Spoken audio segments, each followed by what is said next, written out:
salaamaaleykum mbokk yi ñu seetaan ci seen bi di Sangap TV l'officiel ñu ngi nuyu ñëpp di siyaar ñëpp di ñaanal ñëpp jàmm. Sangap TV dellu si waat na tey jii nii nga xam ne nii ñu ngi ci élection yi nga xam ne moo élection législative 2024.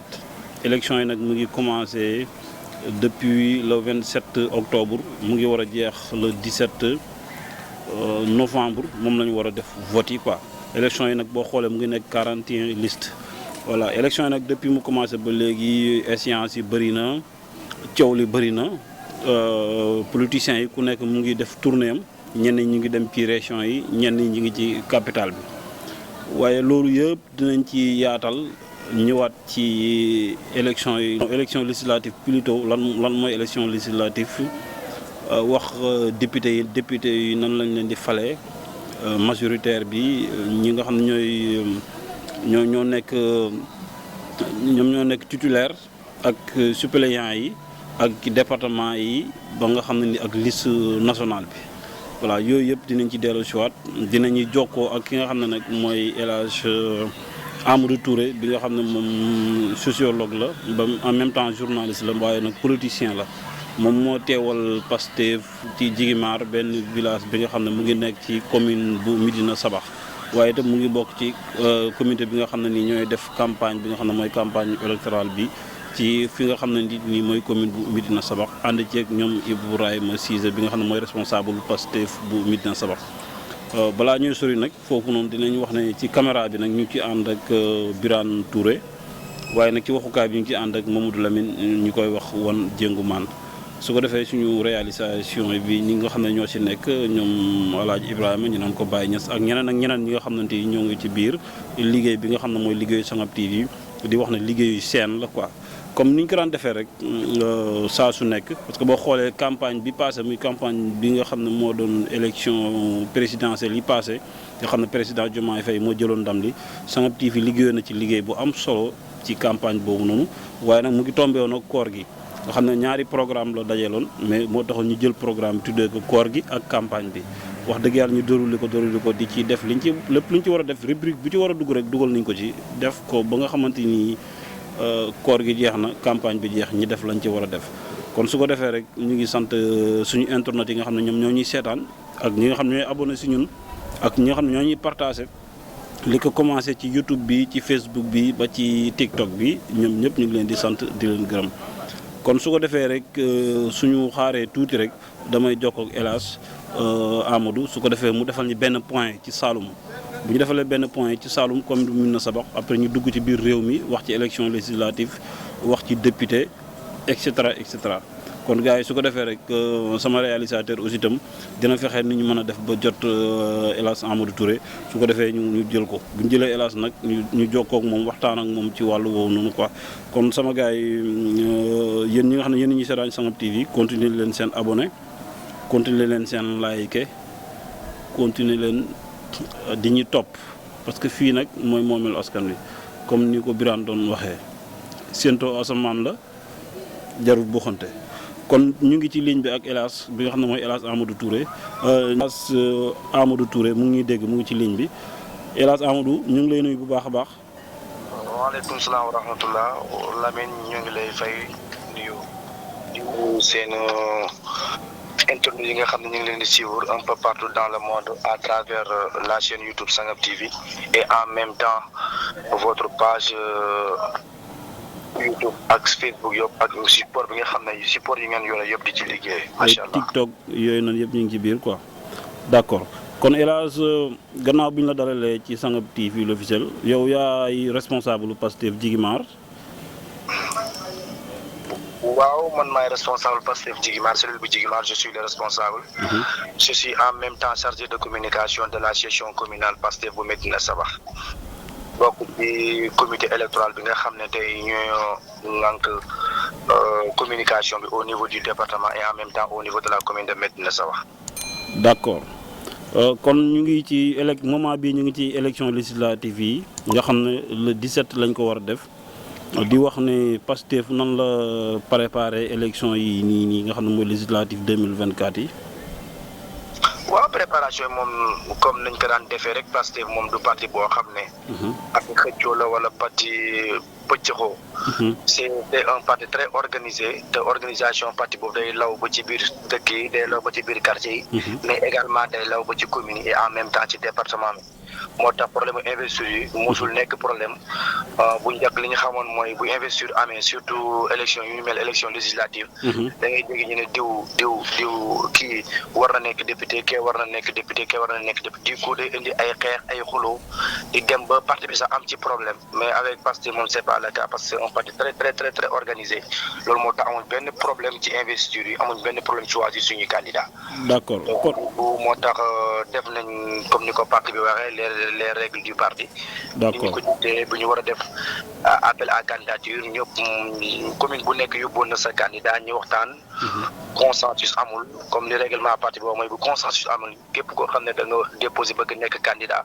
da ngay déposé après ce sont le comité directeur du parti qui va choisir mu choisir ni ñaar après ñëpp ànd rek comme parti bi moo ko décidé comme ni nga xamee Pastef c'est un parti organisé. D'accord kon léegi xam naa fi ñu waroon njëkkee sax mooy ñan lañ investir ci département bu Nioro nga xam nga ñaari siège la léegi ñaari siège yi xam nga normalement parité la war a doon léegi ku góor ak ku jigéen léegi kan ak kan la foofu noonu.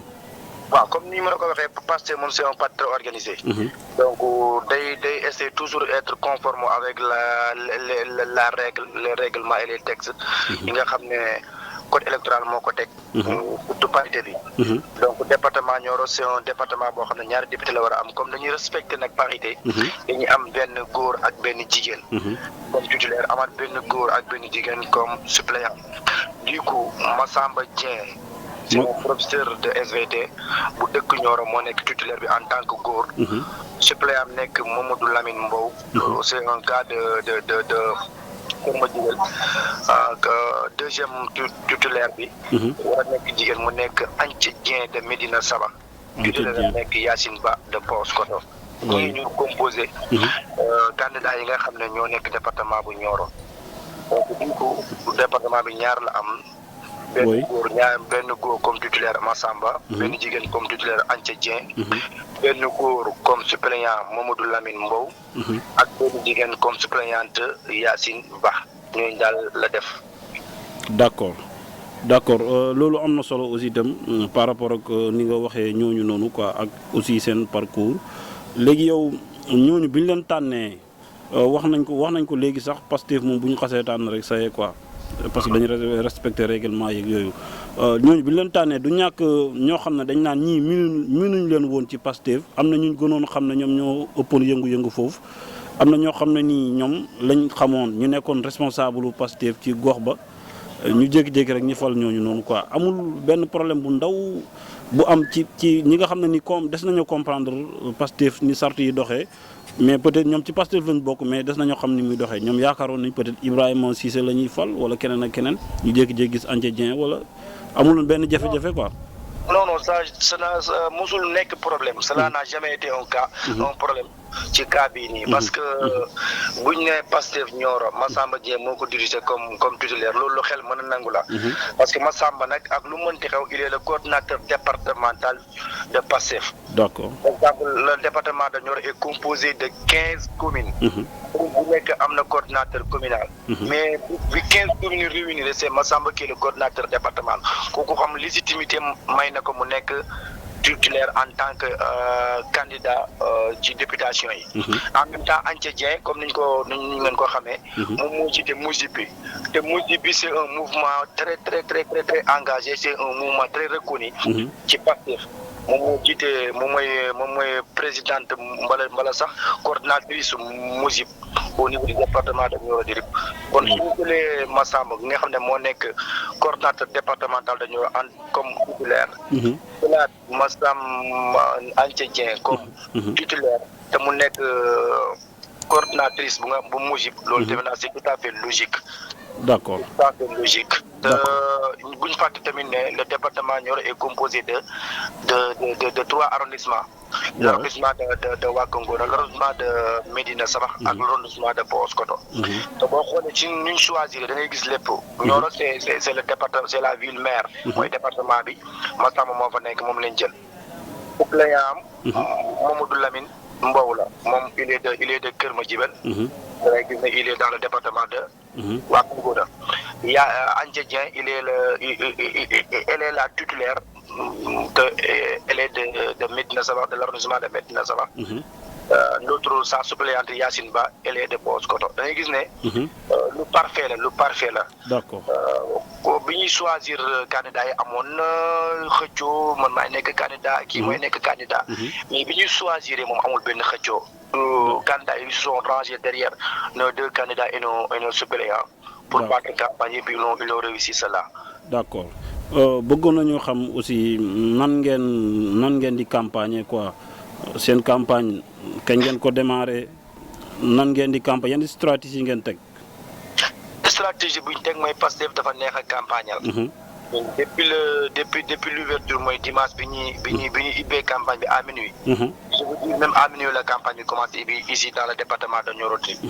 parce que ku ne xam na ne récemment le président Bassirou Diomaye Diakhar Faye dafa nommé un certain Vieux Gueye mu nekkoon mu jiite woon muy noon coordinateur JPS.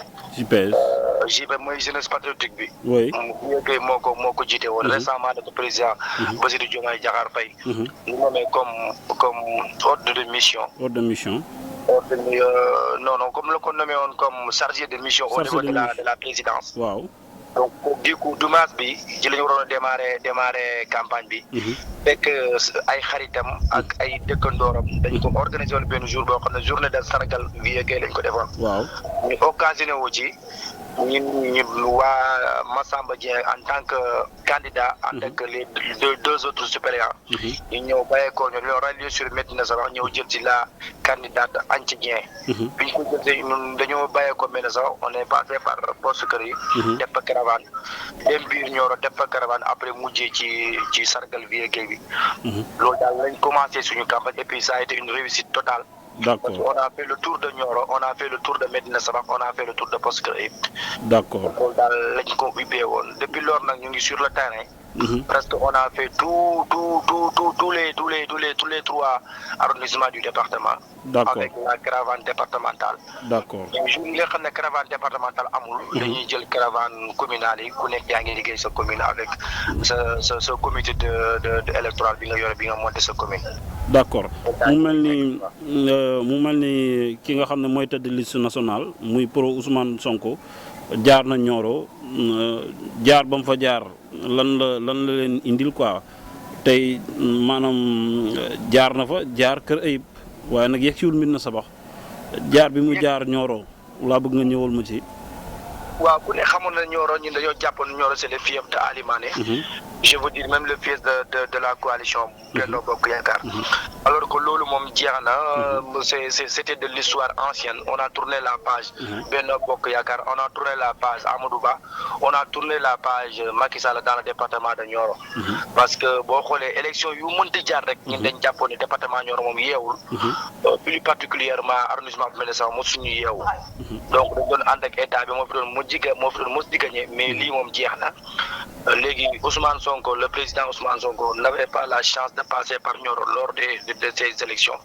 parce que depuis mu nekk candidat ba tey depuis mu yëngu ci politique ba tey mosul jaar département Nioro en tant que politicien. D'accord. donc saa yu ko programmé rek day échoué. bii nag moo tax bi mu fi ñëwee ça a été une réussite totale parce que mobilisé nañ loo xam ne. j'ai dit même certains médias disent que. Nioro mobilisation bi am Nioro amul feneen ci Sénégal. D'accord. loolu nag on a réussi parce que on avait promis à Ousmane Sonko su ñëwee Nioro. il va avoir une mobilisation exceptionnelle boo xam ne dina yëg ne Nioro a battu le record sur le plan de mobilisation. D'accord. on a fait il nous a donné aussi l'honneur de passer par Poste Kër Ayib parce que ku ne xam na ne dafa war a dem. Ziguinchor. mu programme Poste Kër Ayib état Poste Kër Ayib il a fait Poste Kër Ayib ñu dajale bi tey démb mbooloo moo xam ne kenn xamul nu mu toll. c'est la première fois ñuy daje mbooloo mu ñu toll au niveau de la commune de Médina Sabakh accueillir le président bi mu ñëwee tamit. il a tenu un discours responsable un discours boo xam ne. defe naa ça a été séduit tout le monde. loolu moo tax mënutoon ñàkk daal. démb daal kontaan nañ militants yi ñëw nañ. D'accord. mobilisé wu nañ ñëpp ñëw nañ. mu ñëw kontaan mu wax discours bu am solo ñu dégg ko. et puis ça nous a donné beaucoup de choses. d'accord d'accord mu mel ni aussi itam yéen ñu nekk foofu ci Médina Sabakh da ngeen am soutien mu mel ni am na ci koo xam ne sax ci Diomaye président la bokkoon waaye dafa mujjwaat ñëwaat ci élection législative yi renforcer waat leen ñu koy wax sa Cheikh Sadibou Ba moom rek moo ñëw wala amaat na ñeneen ñoo xam ne ni ñëw nañ pour renforcer. non lu tax Cheikh Sadibou Ba bosam siiw c'est parce que moom dafa jiite benn mouvement bu ñuy wax sàmm sa moomeel. sàmm sa moomeel. et puis c'est un mouvement je vais pas dire un mouvement international mais je peux dire même c'est un mouvement national boo xam ne tey boo nee sàmm sa moomeel foo ko wax Sénégal gëm naa ne amaana sax danañ ko xam. je veux dire même boo waxee sàmm sa moomeel à l'extérieur sax daañu ko xam parce que moom il n'est pas au Sénégal il vit en France yenn moment yi rek la fii ñëw di def social et tout ça. moom lors des élections présidentielles dafa déclaré woon que ne moom day ñëw rejoindre la coalition Diomaye président pour soutenir ñu bi ñu soutenir nag il avait mis à notre disposition une voiture 4x4 boo xam ne ak benn enveloppe puis tamit defaat na ko parce que moom il veut être cohérent. oui. il ne peut pas comprendre nga ànd ak nit ñi ba pare ci benn coalition Diomaye président 6 mois après nga retourné waat demaat feneen moom loolu mënu ko kii ñëw ci coalition Pastef les Patriotes pour épauler ñu.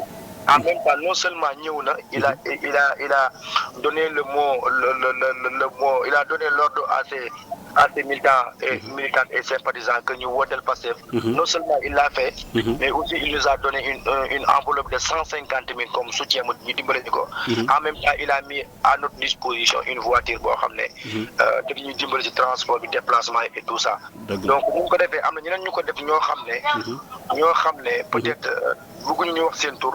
Wala ñi ñi dimbale financièrement comme le cas de Mamoussa Gueye le chef de village de Poskri yi nga xam ne moo jiite les 58 chefs de village qui composent la commune de Médina Sabakh moom tamit on a son soutien et son appui donc bëri na mais Cheikh Sadibou Ba moom dafa de koo xam ne moom bu duggee rek day siiw mais jënd loolu tax parce que lors des élections présidentielles ñoo moom ñoo àndoon. D'accord vraiment am na solo quoi vraiment muy grand bu positif aussi grand boo xam ne aussi itam foo ko fekk mu ngi social di dimbale nit ñi quoi xaarul politique bi jot wala campagne toujours mu ngi ci service yi nit ñi quoi di social vraiment. effectivement vraiment vraiment kon foofu noonu am na solo aussi beneen bi mu ci taftal rek xam naa ne léegi ñu jeexal sax xam ngeen ne yéen a ngi jàkkaarloo koo xam ne ku am doole la ci département bu Nioro ñu koy wax Ali Mané te ku ne xam na ne moom day utiliser xaalis côté bu nekk. mag ñi wala yenn paay wala ñenn ñi miin nañ ko bu baax a baax parce que enveloppe yi muy Europe moo tax est-ce que loolu xaw leen ci tiit yéen. non pas du tout. Pas du tout parce que ñun le politique dafa am loo xam ne le président Ousmane Sonko da kaa réussir. mooy politique di joxe xaalis. fi ne yow sooy politique di joxe xaalis sax gars yi dañ lay yërëm dañuy jàpp ne yow defatoo politique leneen ci nga nekk parce que yow da ngaa tardé. autant ñun bi ñu nekk xale. parce que ñun nag ci keroog parti social si lañ judd mosuñu pratiquer politique mosuñu ko def mais nekkoon ci kër yoo xam ne ay grands politiciens ñoo fa juddoo ñoo fa màggee ñoo fa yor doon politique ñu leen di gis. dañuy xaman mooy da ngay boo war a dem campagne wala meeting. da ngay jënd ay t-shirt joxe sandwich joxe 2500. jigéen ñi nga jox leen xartum wala vax. wala nga jox leen ay sër ñuy dem boo demee campagne sax boo ñëwee dañ leen laaj lan nga indiwaale. président Ousmane Sonko li mu njëkk a def mooy génne loolu dafa gëm ne politicien warul wax gars yi ne gars yi ma jox leen xaalis ngeen fal ma su ko defee rek nekkatoo ci politique li mu njëkk a réussir mooy politicien bi discours la am l'homme politique c'est un discours et un parcours donc on a vu son parcours et puis on a entendu son discours ñi xam ne voilà c'est la personne idéale lu ñu woo rek dañuy ñëw parce que boo xoolee ñi fi nekkoon ñëpp à part Mamadou Dia. presque ay doomu tubaab bi la ñu woon ay sëtu tubaab bi la ñu woon. moom nag dafa ñëw il a brisé les chaînes. dañu voilà tubaab la ñun dañoo ñuul. am nañ yoo xam ne suñu ko cultivé mu nekk suñu dëkk mën nañu dundal suñu. kenn du ñu yàgg tubaab bu ñu soxlaalaay bu ñëwee dañ koy xool ci biir bët li ñuy wax. ñu dégg ko ñu koy wax mu dégg ko. après discours boobu la def ci ndaw ñi wan leen ne Sénégal am na loo xam ne. su gën a boppam war na ci mën a génn saa muy talal loxo beneen. et puis projet boobu la ñuy woo ñu dem ci di ko yow booy politique fii sax ci dëkk àll yi sax da ngay gis koo xam ne su ñëwee bu xëyee. da lay jox xaalis na le maa ko def ci projet bi. maa ko def ci nangam bi des fois ngay organiser dara sax nit moo lay woo ba nga ñëw. mooy bëgguma sax ngeen tudd sama tur mais am leen lii ngeen jàpp ci. d'accord donc kon Alimane su amee ay millions wala ay milliards. duuma sax ren dina dépenser 1 franc parce que xam na ne il a perdu la bataille d'avance. donc du osé di joxe xaalis gëm naa loolu wala su ko joxee sax leer na ko ne. day perte quoi. bu ko joxee bu nekkee di joxe xaalis daal da koy perte parce que yaakaar nga ne du gagné foofu daal. parce que loolu moom jeex na fi ne nii politique yi xaalis moom jeex na. jeex na quoi. bu jeexee Sénégal un peu partout dans le pays la jeexee ci département Nioro parce que doon xaalis rek du perte élection présidentielle yi parce que am na ku lu bëri. su ñoo def meeting sax duñu am xaalis duñu am dara. d'accord kon foofu am na solo aussi léegi nañu tëjee ci nga defal ñi point rek ci politique bi en général maanaam ci campagne bi daal en général noo gisee candidat yi yëpp maanaam ñu teg ko ci logique ba xam candidat yi ñu ngi campagne nañu war a campagne wala waaw ku nekk yaa ngi campagne comme ni ko sant rek mais t'as l'impression que sax benn nit mooy campagne mooy le président Ousmane Sonko parce que li tax ma ne benn nit mooy campagne donc ñun ñi xamoon ci bu njëkk mooy campagne da ngay ñëw si ngeen maa falee nangam dinaa leen wax nangam wax loo xam ne falaa falay dem moom il nous parle de choses qui sont très concrètes fii laa déggee fii laa jëm dina wolof na na weddi gis bokk ci campagne boo xam ne yow dëkk boo dem par dem ngay def bu doo xoolee tey la vision Sénégal 2025 2050 liñ ci teg yëpp moom lay développer au niveau des régions comme ces 8 pôles yi nga xam ne moom la war a sukkandiku pour développer le Sénégal. Tu as vu hier comment il a développé il a expliqué le pôle qu'il veut implanter à Ziguinchor bi mu ñëwee ko expliqué na ko fa. léegi lu ay thématique lay def ci game politique ba nga xam ne fii ni ko amoon niveau ci politique sax presque yow bokkutoo. dëgg la. politique bi léegi nekkatul saaga wante nekkatul defante dara soo defee discours nit ñi dañuy comprendre soo agiré nit ñi dañuy comprendre. du coup moo tax moom day ñëw teg ay thématique ñeneen ñi nga xam ne ay opposition lañ saaga rek lañ fi nekkee. amul benn moo tax bu ngoon jotee nga seetaan RTS. wala nga dugg sa téléphone dugg YouTube wala TikTok. il y a l'impression que benn nit mooy campagne. d'accord parce que politique dëgg ni ñu ko jàngee mooy l'art de gérer la cité. oui man je pense que ñoom jànguñu ko wala suñ ko jàngee xamuñu lu ñuy cité lu ñu signifié dañ nekk saaga rek di dem politique tàng xol la. Ousmane Sonko démb la juddu avec les enfants. warul mën a yegg fii. dañ koy jàppee comme ni ñu ko jàppee nii loolu mooy seen problème parce que. loolu nag moo indi problème bi boo xoolee rek da nga naan kenn nit mooy campagne. alors que kenn nit mooy campagne bi y a une quarantaine de listes. mais doo dégg kenn parce que moom li mu indi day suul ñëpp. day indi ay thématiques même xale yi nga xam ne ñoo gën a tuuti. di campagne dans les villages ou bien dans les petites villes. thèmes yi ñuy teg bokkul ak ñi nga xam ne ay anciens politiciens lañ. bokk boo leen dégloo sax xam ne mbir yi du benn quoi. Le Sénégal a changé et puis c'est la jeunesse qui l'a changé. Il faut travailler le Sénégal avec la jeunesse. La jeunesse bi ñoom li ñu jëm ne mooy priorité li ñu gëm ne mooy seen point foofu mooy xam-xam. gëm réew patriotisme. bu fekkee ne da nga ñëw fekk mag yoo xam ne ay milliardaires lañ te ci xaalis Sénégal yi lañ ko jëlee. dina dégg duñ mën a bokk quoi duñ mën a bokk loolu la. dëgg la waaw mais kon jeexal nañ tey suñu émission. xam naa du ñàkk ñu déggantewaat ci biir campagne bi pour gën a yaatalaat parce que yenn développement yi dina am. waaw incha allah wala ñu traité waat yenn kii politique bi en général ba ci campagne bi aussi itam quoi. Voilà. D'accord, je suis disponible comme le même à chaque fois quand vous avez le besoin de me joindre à mon problème, mes portes sont largement ouvertes. Oui. Avec la chaîne Sangam TV nga xam ne sama chaîne la. dëgg la. di wax rek ne. ñu ngi lay sant ñu ngi lay gërëm ak sa technicien yi nga àndal ak sa réalisateur yi ak sa monteur yi. ñoom Birane ak waa gars yi. waaw ñoom Birane ak ñoom ñëpp di kër gu ma xam. dëgg la. donc di la sant di la gërëm di la wax ne ñoo ngi nii daal saa yu ñu soxlaa rek nga woo ñu bu fekkee am na lu ci juum ñoo ngi jégalu. d'accord bu fekkee am na loo xam ne xaw na ci. jaar yoon ñi xam ne peut-être yàlla moo ñu dimbale. dëgg la. ok sa téléspectateurs yi sa internet yi ak ku ñu mën di féetee. di sant nag suñu militants yi parce que surtout au niveau de la commune de Médina Sabakh. nga xam ne ñoo ngi ci liggéey bi daal. avec notre coordinateur Ibrahima Cissé. avec ñoom Bounama ñoom Amath Seck ñëpp ñi nga xam ne ñoo ŋànk liggéey bi. di ñaanal nag suñu candidat Anta Dieng yàlla may ko wér ak jàmm le soir du 17. donc ñu jox ko mandat pour mën a dem représenter le département de Nioro-du-Rip. et plus particulièrement l'arrondissement de Médina Sabakh bi nga xam ne depuis 1994 amuñu député. dëgg la donc ñu ngi ci sant yàlla bu baax di ñaan yàlla motal ci ñu yéene ci moom.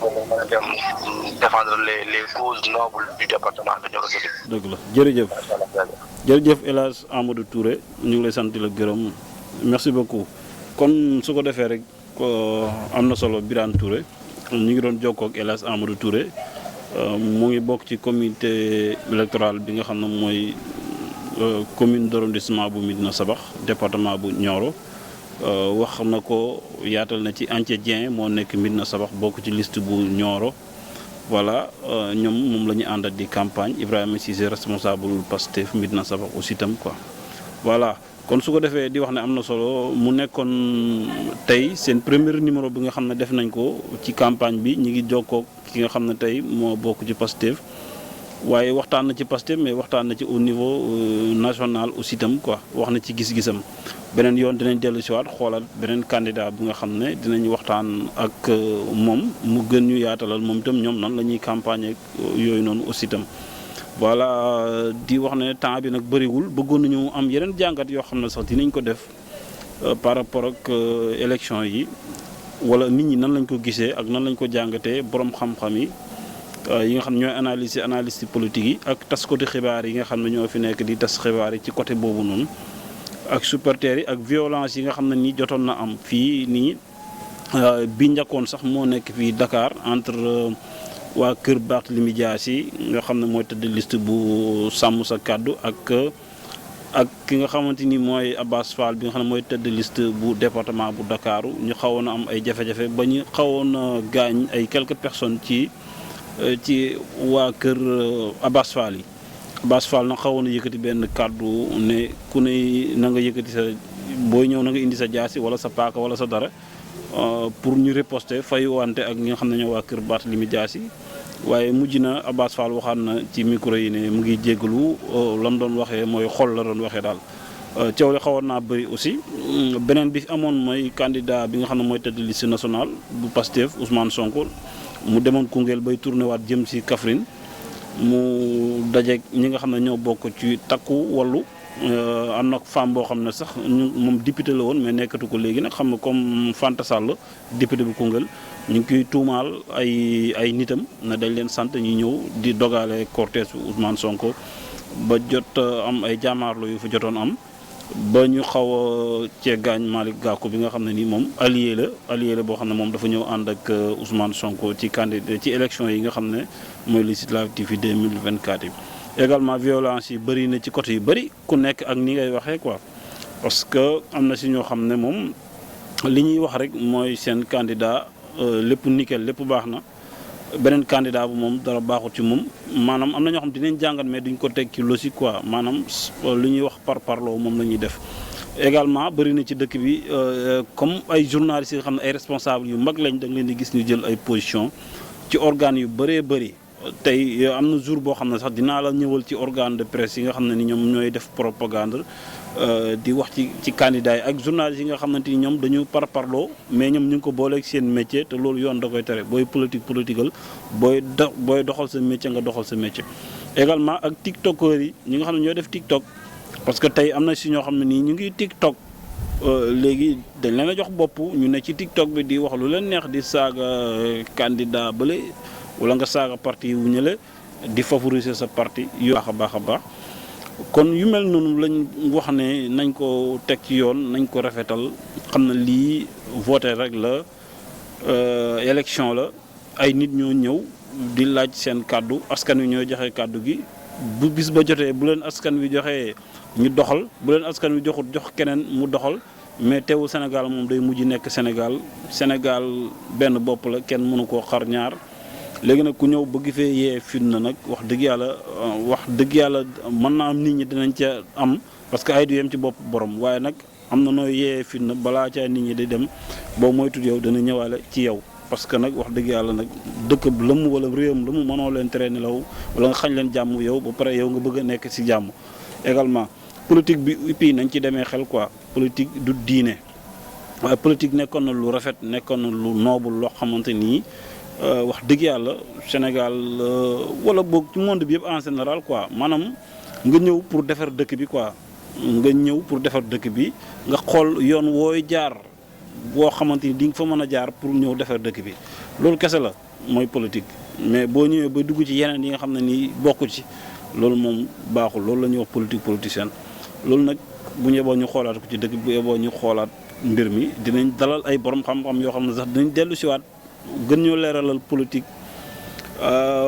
école de parti yi est-ce que mu ngi am wala amatul gis nañ ne daan na am mais gis nañ ne amatul voilà léegi daal wax lu la neex sama candidat wala sama leader et cetera dugg na fii jënd fii Sénégal gi nag foog ñu xoolaat ko am na yu bëri yu mu ci bëgg a wax sax mais pour le moment nii du ma ko mën a wax parce que ñun temps bi moo ñu tënk déjà suñu temps jeex na ba pare quoi mais li mu ci mënoon wax daal mooy côté boobu noonu beneen yoon dinañ dellu si waat incha allah yaatal tegaat plateau yi comme ni ñu ko daan defee parce que tey Ndaamal Saloum waroon na fi ñëw ñi def plateau yi continuer waat ko oustaz Mor war na ñëw ba ci DAT bi nga xam ne moo nekk kaddu Jolof Ahmed Thioy moom it war na ñëw ñun ñëpp ñu bokk plateau yi doxal ak ñeneen ñi nga xam ne ñoo ne ci scène bi yëpp as création MC Thiam et cetera ak ñeneen ñi nga xam ne ñu ngi ci biir scène bi voilà kon Birane Touré moo nekkoon ci caméra bi su ko defee mu ngi ciy liggéey am solo ak ci montage yi aussi tam grand xam sa ñu ngi koy nuyu bu baax a baax ñu ngi nuyu Big Thiat nag moom suñu grand la boo xam ne nii moo ñuy seeral yu bëree bëri ci scène bi ci wàllu infographie ci ay idées yu bëree bëri yoo xamante ni dañu ciy jàppale ci côté réalisation aussi Big Thiat ñu ngi koy big up di big up Mag Pro moom mu nga depuis ba Maroc aussi Big Thiat moom mu nga Mali Mag Pro aussi ñu ngi koy big up di ko gërëm di ko sant ak gars yi ñuy seetaan ci Saloum yëpp ak ci Sénégal yëpp am na ñoo xam ne sax xamuñ leen mais dañuy bind ay message ñeen ñi dañuy woo téléphone kon Birane su ko defee mën nañooy tëj ba beneen yoon incha allah ñu dellu si waat yaatal ci campagne bi